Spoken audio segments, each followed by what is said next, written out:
The next few pages of your reserve study explain what a reserve study is, what it does, and how we use the National Reserve Study Standards 4-part test to determine which projects at your association are considered appropriate for reserve funding.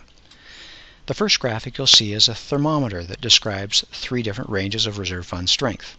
As we mentioned earlier, the reserve fund strength of your association, remember, it was listed in the 3-minute executive summary, is a very important number.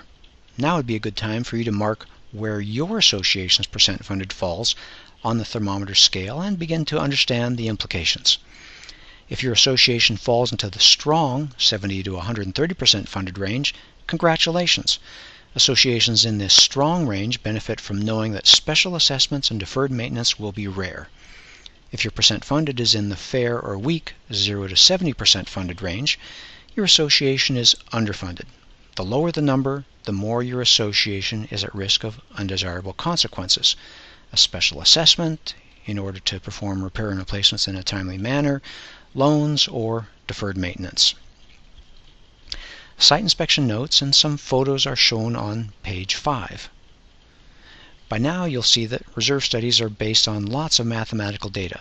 In the rest of the report, we'll use figures and tables to effectively communicate the significance of all these numbers. On page 6, you'll see figure 1, a graph showing your annual reserve expenses through 30 years.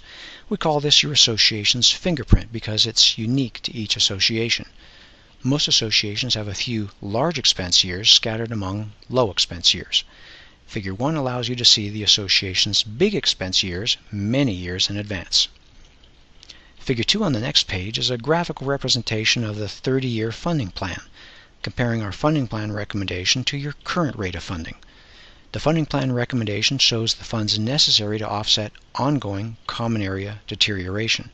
That translates to being able to accomplish all repair and replacement projects on time, according to the schedule established by your component list. On the next page are 2 related figures. In both figures, the vertical axis represents your reserve fund. In figure 3, the one at the top of the page, the reserve fund is measured in dollars. In figure 4, at the bottom of the page, your reserve fund is measured in percent funded. It's just 2 ways of displaying the same information. But let's take a closer look. Figure 3 contains data for 2 different scenarios: our recommended funding plan, shown by the green dots, and the association's current rate of funding, shown by the red dots, all compared to a fully funded target, which is shown by the purple bars. As you can see, the dollar balances go up and down over the years as reserve funds are accumulated and spent. The key thing to avoid in any of the scenarios is running out of money, or in some rare cases, over-accumulating. Figure 4 paints a similar picture, comparing our recommended funding plan, again the green dots, and the association's current rate of funding, the red dots. Just like in Figure 3, percent funded floats up and down over the years as reserve funds are accumulated and spent. You'll also notice that our recommendation will always move in the direction of becoming fully, that is, 100% funded, with time. Our objective is to move our clients out of the 0 to 30% funded danger zone, if that's where they find themselves, into the 30 to 70% fair range, and eventually stabilizing somewhere in the 70 to 130% strong range. Take a moment to compare the red path to the green path on your report. That comparison allows you to see exactly how close or far off the association is from a plan that will support the scope and schedule of the component list. The report contains numerous additional tables, like Table 2, the component list detail table, showing the component quantities and our best and worst case replacement cost estimates. This represents the range between which the actual cost experience of the association should fall. Table 3 is designed for your accountant, and Table 4 is a nice summary of your 30-year funding plan. Finally, Table 5 shows the 30-year income and expense details.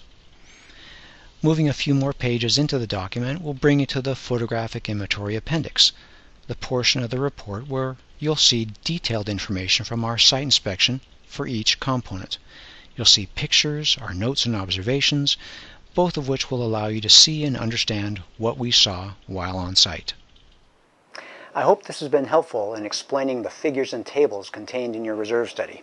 If your association is underfunded, that is, the association's percent funded is in the 0 to 70% range, or if it contained a recommendation for a special assessment, just follow the link to the video. If you have further questions, we encourage you to visit our Learning Center, where you'll find a rich library of written and videotaped resources.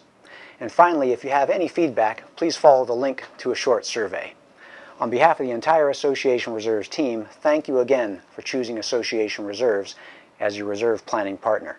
It's been our pleasure to work with your association to assemble this information so informed budget decisions can be made and accurate disclosures provided to your current and prospective members. We look forward to working with you again the next time we update your association's reserve study.